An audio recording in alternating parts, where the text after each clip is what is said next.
Good morning everyone. This is Anjali Yadav, TGT English from Kendriya Vidyalaya Nagrota. Today we are going to start with a new poem, that is Wind. This is given in class 9th NCERT book. You all are aware of what wind is. What happens when you stand outside and pleasant wind blows? How do you feel? You feel good, you feel relaxed, you feel energetic. All the positive feelings come when you witness that wind, when you feel that wind, pleasant wind at a moderate speed. But what happens when a hurricane comes? How do you feel? What sort of news do you witness during that time? That wind has destroyed so many houses. It has demolished the houses.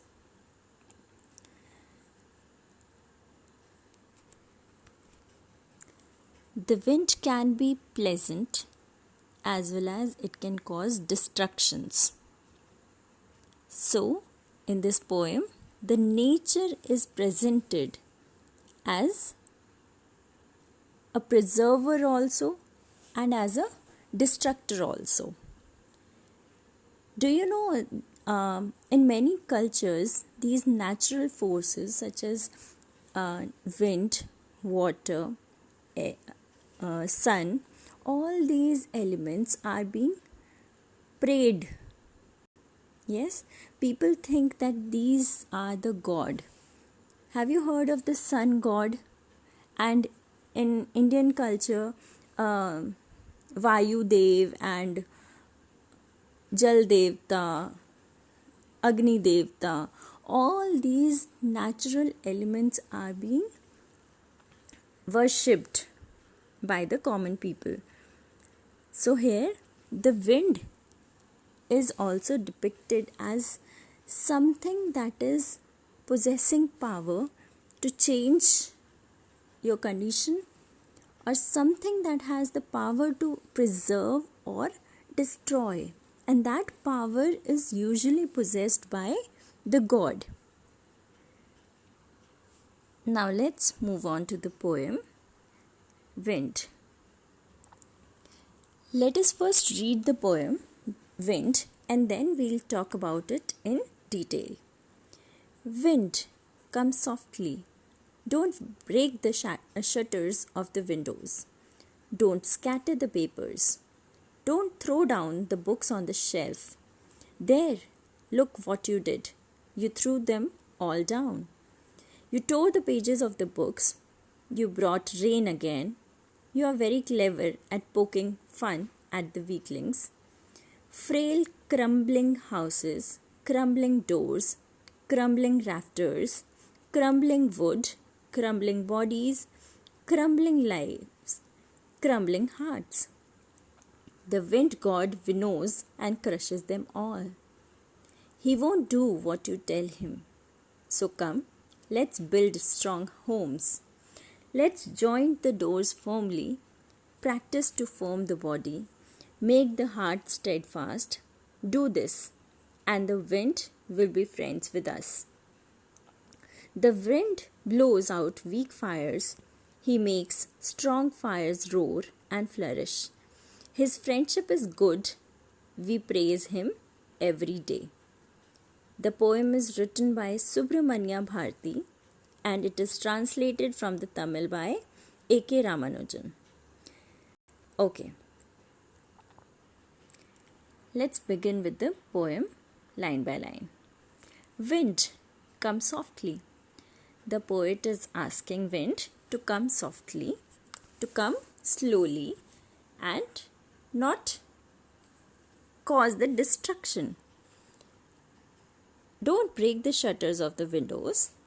The poet is asking the wind not to break the shutters of the windows. What are the shutters? Shutters are the closings before the windows. the poet is asking the wind to come softly so that you don't break the shutters of the windows. Don't scatter the papers. Don't scatter the papers. If the wind will come at a high speed, then all the papers lying on the table or in the room will get scattered. Don't throw the books on the shelf. Now, the intensity of the wind determines that all the things are kept safely on their places.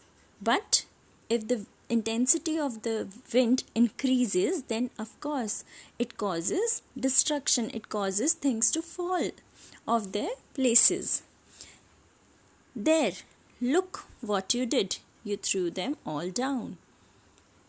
The poet is saying, now look there, wind, what you did. You threw all of these things down. You just shut the shutters, you have broken the shutters, you have scattered the papers, you have thrown down the books, and you have caused all the destruction in the house.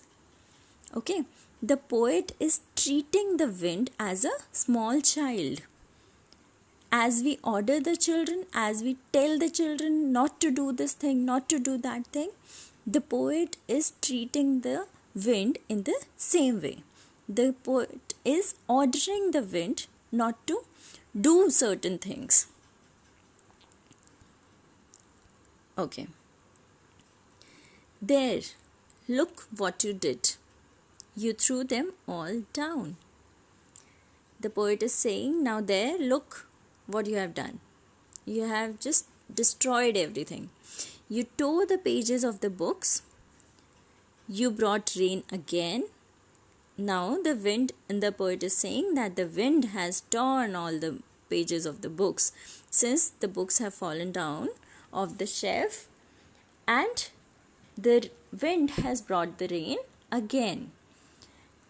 You are very clever at poking fun at weaklings.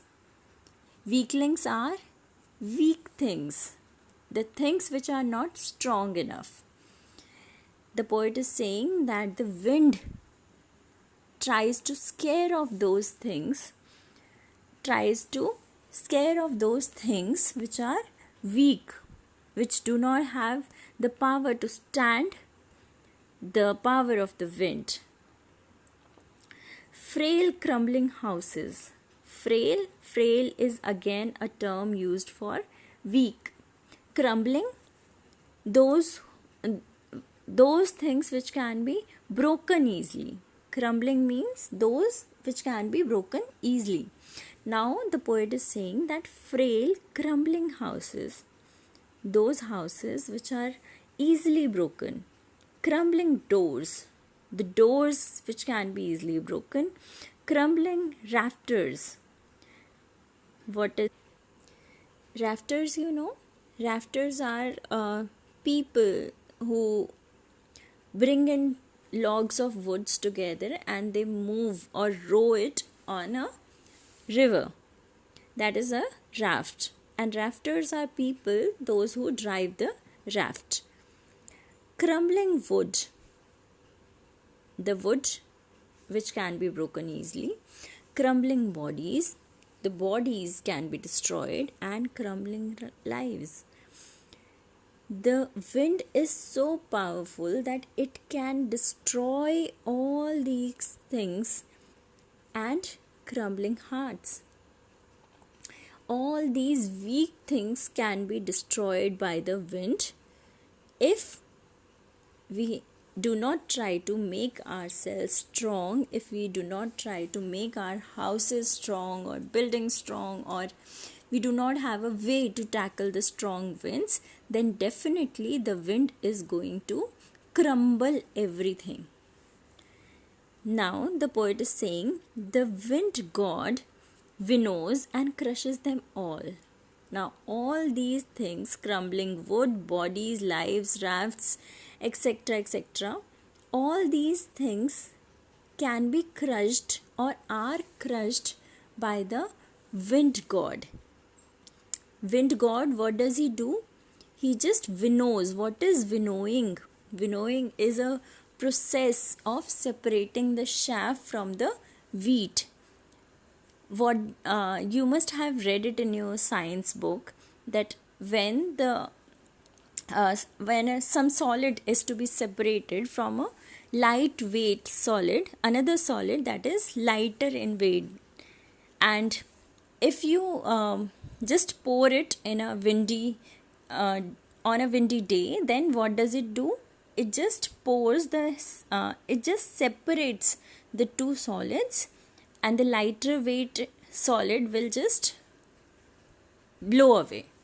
Okay, that is called winnowing, and this process is basically used in cleaning the wheat grains.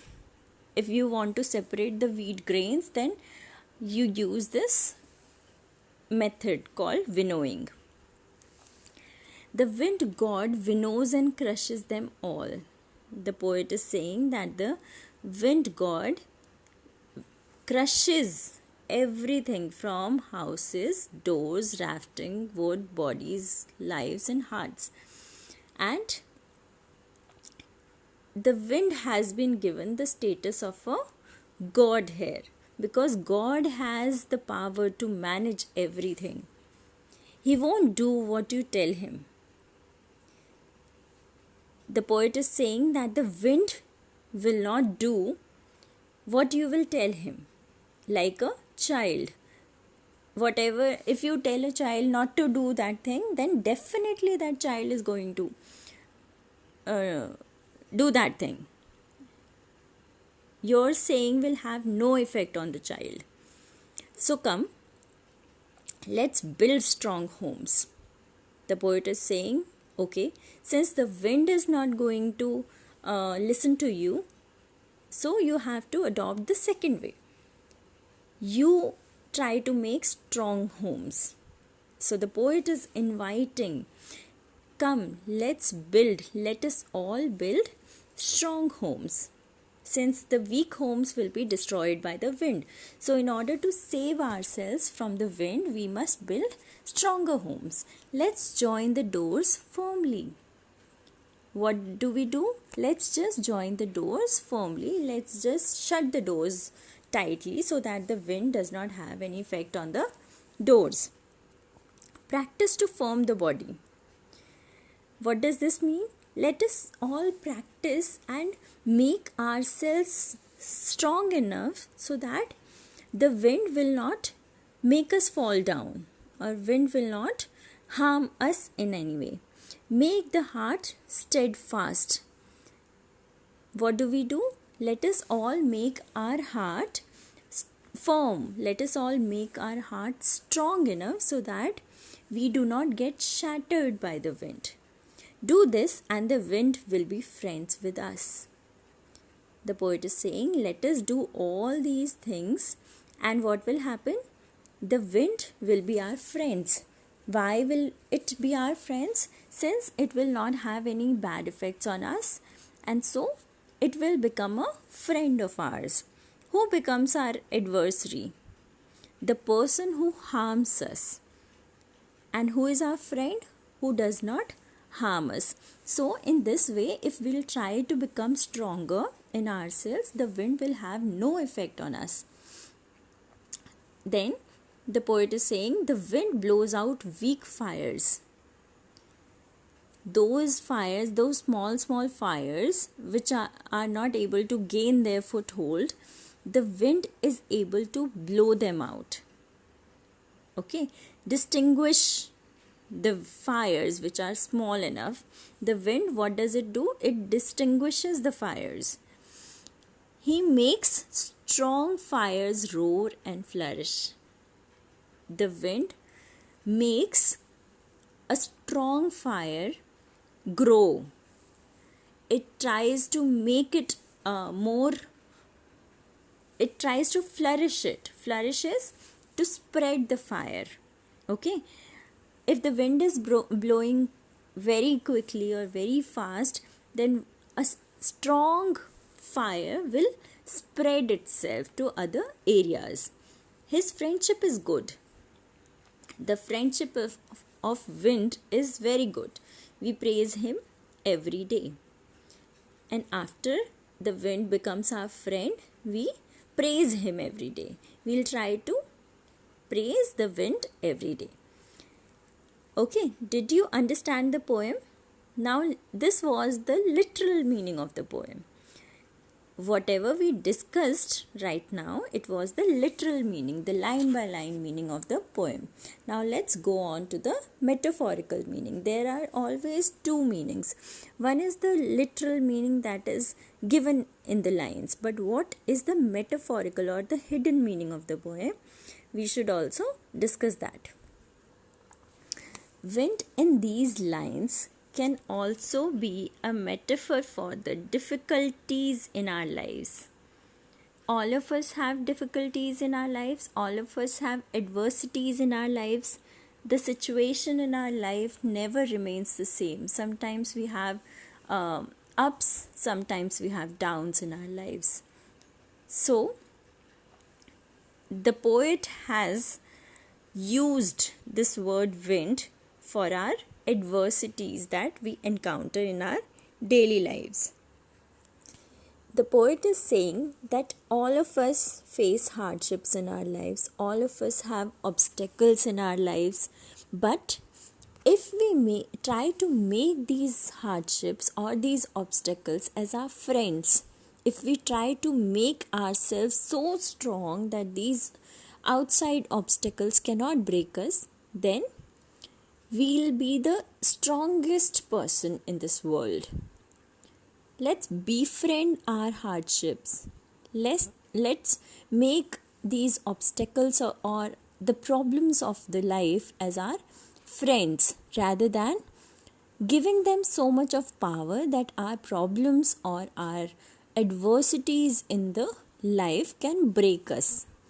Do not give the problem so much of power that they can break us or shatter us.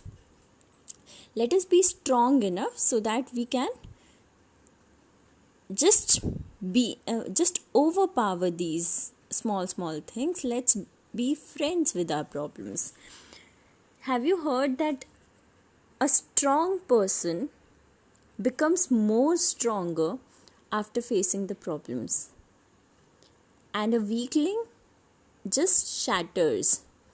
He tries to cry, he cribs, but he does not understand that problems are a part of our life. We have to face it anyhow. Either we can cry or we can face them bravely. And a strong person will feel that, okay, these problems have come to me, these are the challenges that are thrown towards me, and I need to dodge them or I need to face them and move forward bravely. Our attitude in life towards problems, towards situations makes all the difference. A person can be happy even with lots of problems, but a person with all the material things, with money, can be the saddest person of all. So it all depends on our attitude. Now let's talk about the poet. The poet is Chinnaswamy Subramania Bharti.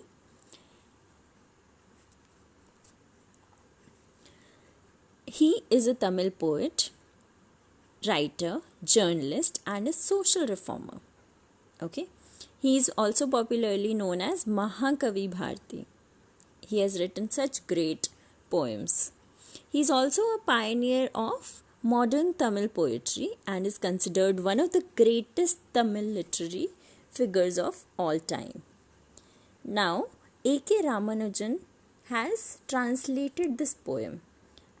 Who is A.K. Ramanujan? He is a well-known Indian poet and a scholar of Indian literature, and he has translated this poem. The poem Wind has no rhyming scheme. It is written in free verse. What is a free verse? The poem in which there is no rhyming scheme. Now let us talk about the literary devices used in the poem. Since there are a lot of literary devices, let's do them one by one. Okay, first of all, we will talk about personification. Personification is a literary device in which a non-living thing or non-animate thing has been given a human quality. Here, wind has been given a human quality. As you can see that the poet is referring to the wind as you, and we call you only to the human beings and not to the wind. Do we talk to wind like, oh wind, how are you? Oh wind, what did you do yesterday? No, we don't talk like this with the wind. We only talk like this to the human beings. In fact, we cannot talk to the wind at all. Next is metaphor.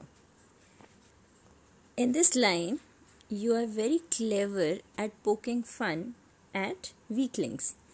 The wind has been attributed with the characteristics of a human being. Clever. The wind is being addressed as a clever person. Then, look what you did. You threw them all down. You tore the pages. You brought the rain. We are addressing the wind as a child, as a naughty child who is destroying everything.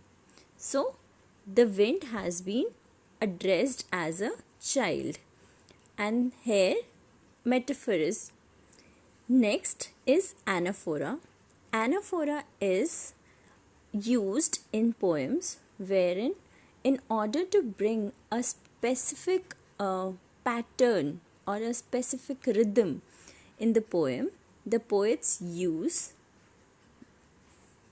the words repeatedly, and that too in the beginning of the sentence. Here don't is used, or here you is used. So here in these lines, anaphora, A-N-A-P-H-O-R-A,